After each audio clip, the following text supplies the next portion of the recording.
morning, League fans. I'm back in London after traipsing around the north of England and Holland, covering rugby league, bringing this show to you. And yesterday, I was at Hull FC at their media day. But before I go on about that, I'll introduce myself. My name's Steve Mascord. You're on rugbyleague.com, the world's only 24-hour rugby league radio station.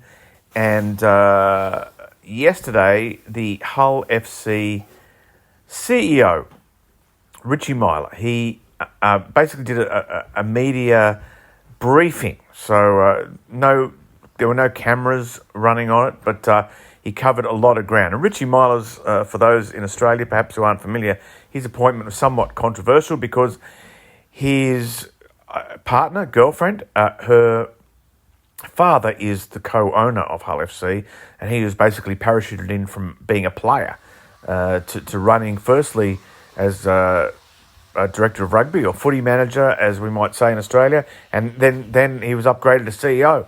And he wasn't afraid to talk about that. A lot of the media interest here was about Salford, who were struggling. Are they going to take any of the players?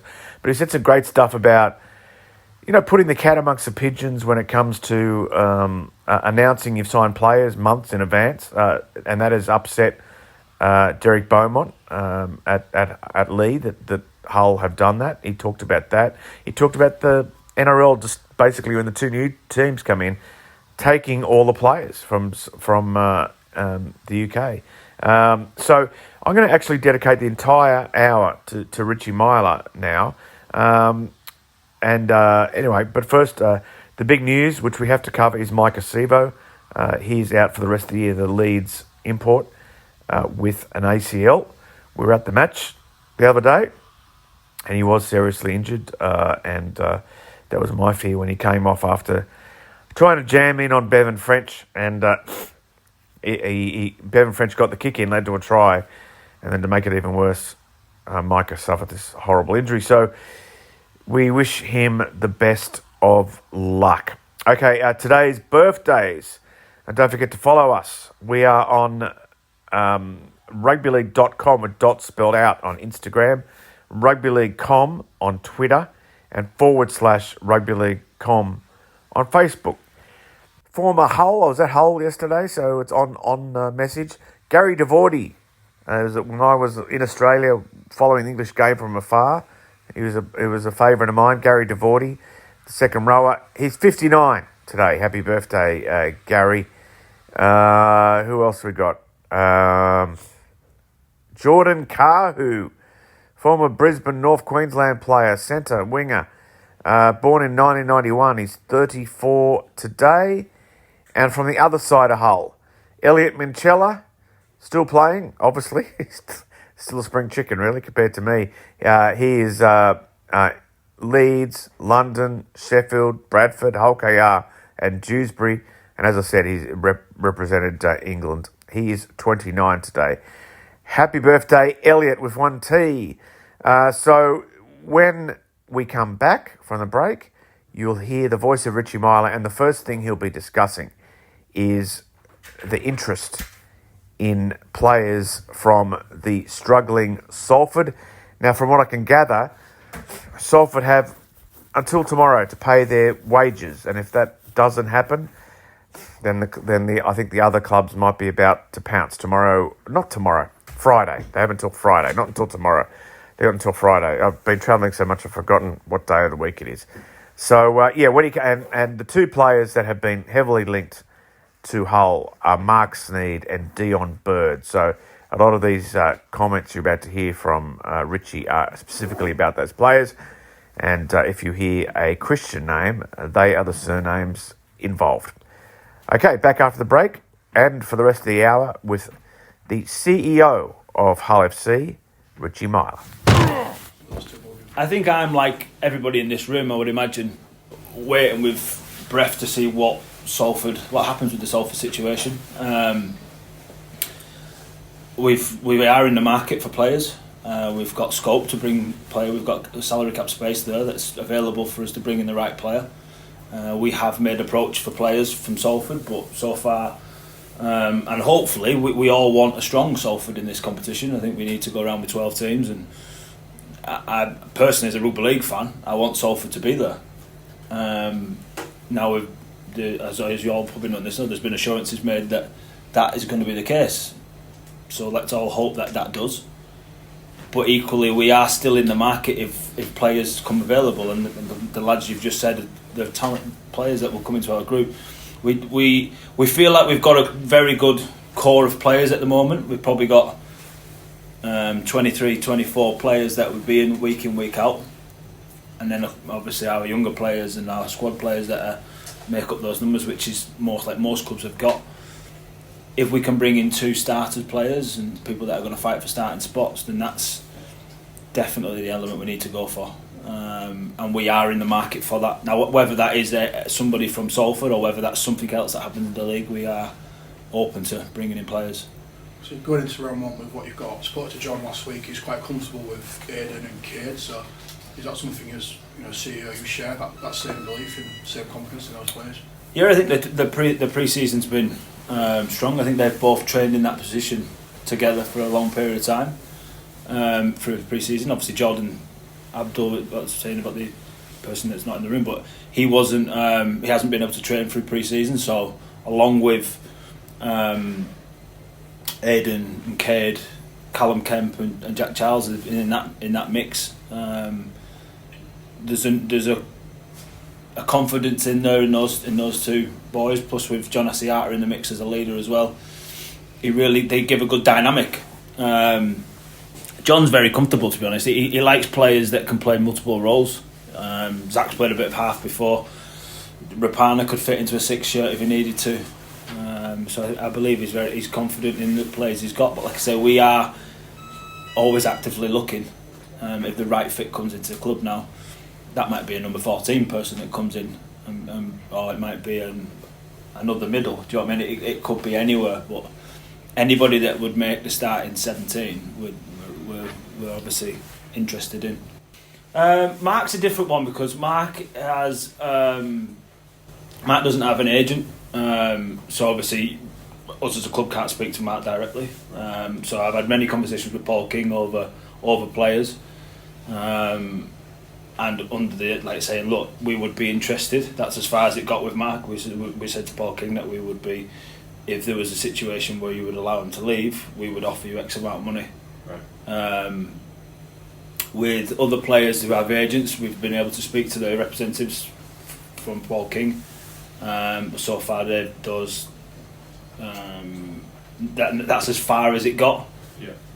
Terms didn't really get discussed to a certain degree, just due to the fact of Paul King going down a different route and holding out for an investment. Yeah. Well, ultimately, he's under contract with Salford. Yeah. If Paul King doesn't want to sell him, no matter, even if we offer him, they've offered a transfer fee for him.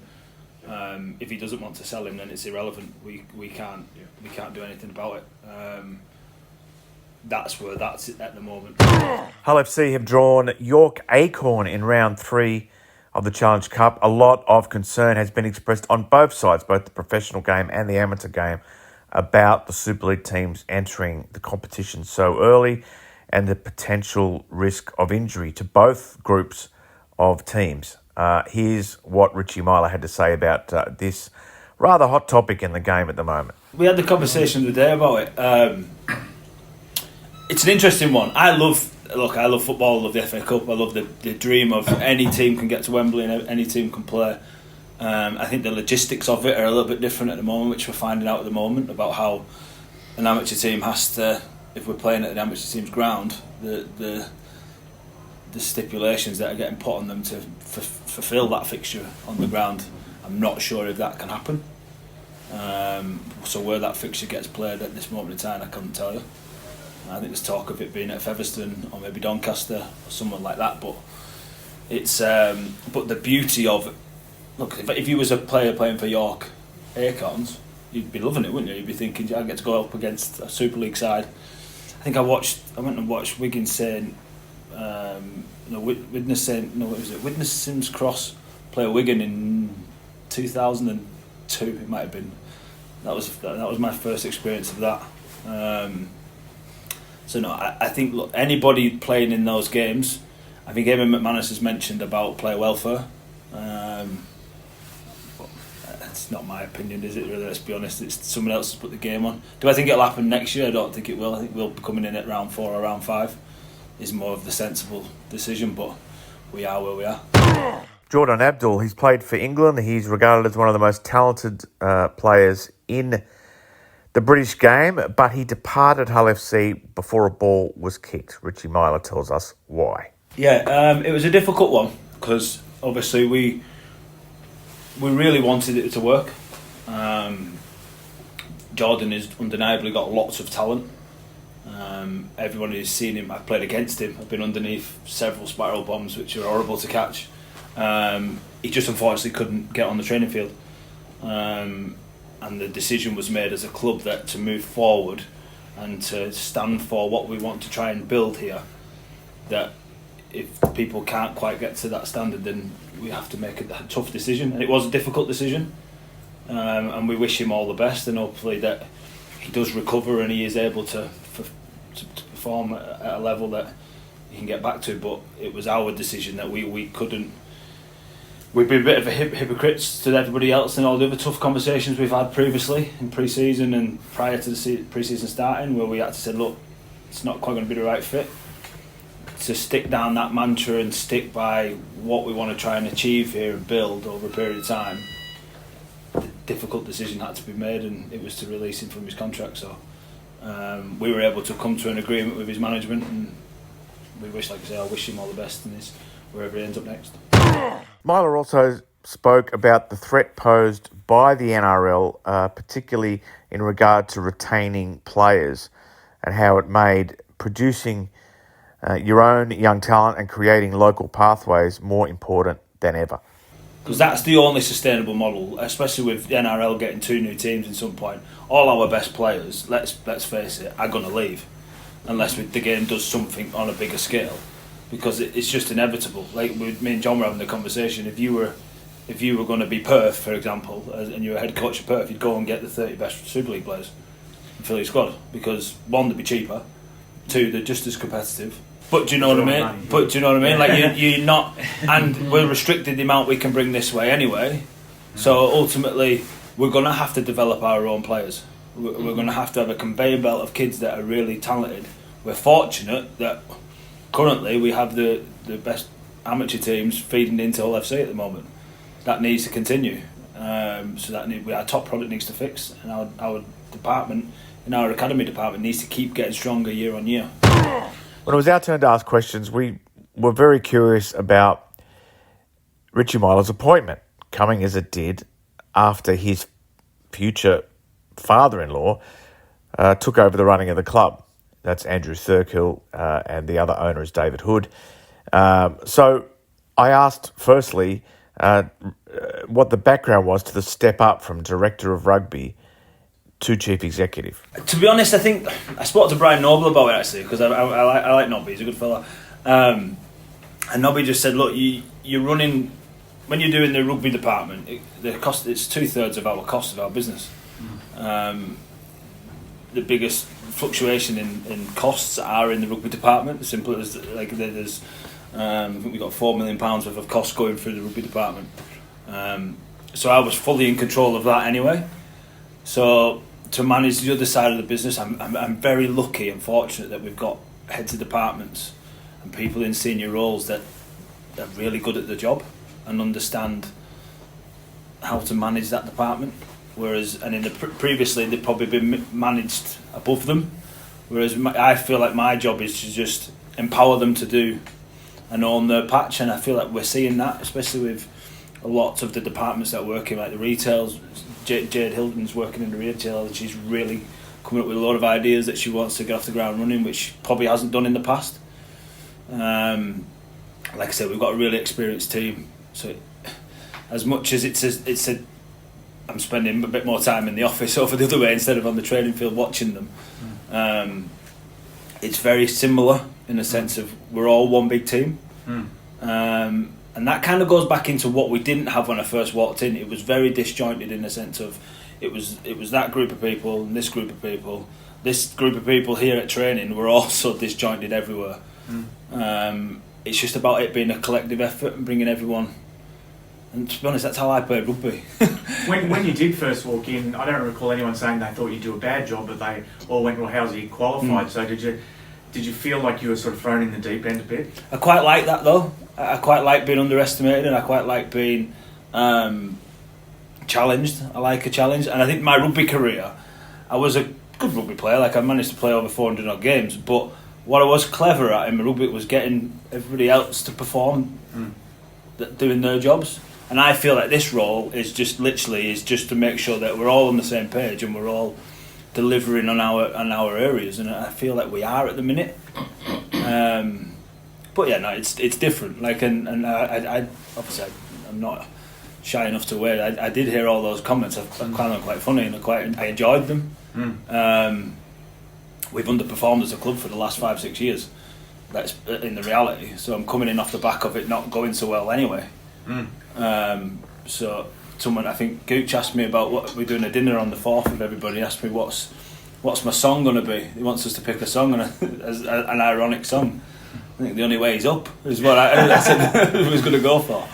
But no, I'm loving it, and like I say, I'm very fortunate. We've got a really experienced coach, and at the performance side that I've got that group of people. I can sense that, which has allowed me a bit more time to look at the other side. I've got 2 really experienced people in Andrew and David who know how business should be run, which helps. We have board meetings monthly, so we go through everything in every bit of detail. Adam is still putting his hand on because he's done it for 13 years. He knows how the club has run, so he knows where everything is, and he's assisting with that, so that's helping. But no, it's been fun. Like, I never wanted to be a coach. I probably did when I was about 21, thinking I could be an assistant coach and give myself 10 years of rugby, but very quickly thought, no, I don't want to do that. I'd rather go a little bit further up the food chain and have a little bit more ultimate control. Most people, if they're offered a good job that's a little bit beyond what they've done before, they take it and back themselves. Is that kind of your answer when people? Completely. I love proving people wrong. That's I think I get satisfaction out of it. And like I say, I'm very much a team person. I've done that my whole life, and I feel that you can only achieve something together. And that's the way we're approaching this. Like, this whole new journey that the club's going on is a collective journey. Like, the 2 owners that are putting large sums of money into this club are doing that and not taking a penny out. That message is a really strong one for anybody that loves Hull FC. Because if I was a fan, I'd be thinking, well, hang on a minute, I can directly impact that field by buying my ticket. And I know that's the old cliche of it, but ultimately they've gone through a period where they've not felt that was the case. Because the CEO always, in any company, should represent the board, but I guess the perception outside is that you really represent the owners here. You know, is that a fair observation? Yeah, well, I think David is very much doesn't want the limelight, and as much as Andrew is. You'll get to know Andrew, and he's a very, very extremely passionate rugby league man. And they both run business tremendously well, and everything that both of those people have touched have turned to cliche gold, and have been a success. So I think I don't think people of the rugby league community have actually fully understood the impact that those 2 individuals will have on Hull FC, not just through a financial aid, but the vision and drive and what they actually want for the Hull FC as a rugby league club. Don't think people have fully grasped it yet, because we're only just starting out. But it's a philosophy that you're trying to engender almost. Completely. They want to do business the right way. They want a club to be proud of, and they want it to be a collective effort from everybody, from John, who's been coming to a game for 60 odd years, to the kid that's a 5-year-old that his dad's bringing to be. Like, they want it to be a club for everybody. That it's all about being a rugby club. It's not about anything else. There's no other agenda. There's no other making money, because ultimately, I mean, not speaking out, they don't need the money. In a sense of, if they don't want to make money to profit, they don't need to. We all want to do this as a success, to make Hull FC a success again. Like, we all want to go to Wembley and we all want to go and experience that as owners of rugby clubs, not make money and have nice things. Respectfully, they don't need to do that. Richie Myler got up the nose of the owner of Lee, Derek Beaumont, by signing a lot of Lee players, but also the question of announcing them early, which is obviously creates a bit of enmity between clubs as well. Richie Myler spoke about that and about how that friction might be good for the game, good for publicity. Yeah, we've retained a couple of players which aren't public domain at the moment, but we've got a couple of boys that are off contract. That it's a different dynamic. The 1st of December,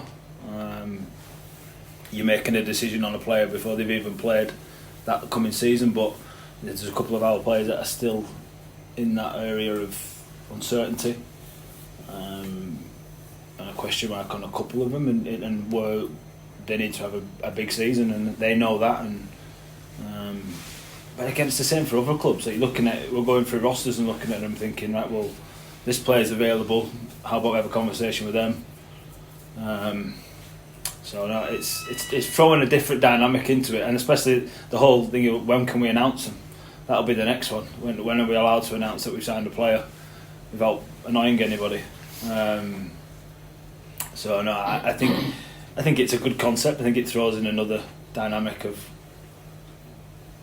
social media and media attention. I think it's different games. I think it's fun actually. I think it's quite good. You may even see some people moving early because they get disgruntled from the club. I think that's what you might get. Well, he's signed there for 3 years. Why on earth are we keeping him? You might get that dynamic, which I think some people might be trying to push, but not me at the minute. Finally, on Good Morning League fans for January 28, here's Richie Myler talking about the impact of new coach Jed Cartwright. Don't forget that this is also a podcast, which you can find by searching WLF Kicks on your favourite podcast platform. And if you're listening on the podcast, we're also on a radio station, 24-hour rugby league at rugbyleague.com. A bit of a steal in this. He's a very calm person. Is one of the things that I've taken from it. I almost feel like you have to have a respectful fear of your head coach. I think that's always the best ones I've ever worked with. Obviously, Tony Smith, when I was a young player, was fantastic with the way that his standards and the way that he led a group. He very much empowered the senior boys to lead on the technicalities of how the team was going to play, and because we've got and similar to our group, we've got a lot of experience in there. That lads like Aiden Sezer, John Asiata, Rapana, they know how they want to play rugby. So it's more just managing that environment, which I think John's got. He's a big 6'4" bloke. Doesn't really mix his words. Says not very little, but doesn't waste his words. So no, I feel like the boys they were crying out for that kind of leader as well. That's what the reflection on it was. They needed someone to say, look, you can stand on that line and you run until I tell you to stop. And I really feel like they've engaged that and they've embraced it. I don't think they've had that for a long period of time, especially not since Radders was here. So I think that kind of leader as such has been refreshing for the group, and credit to the players, they've all bought into it.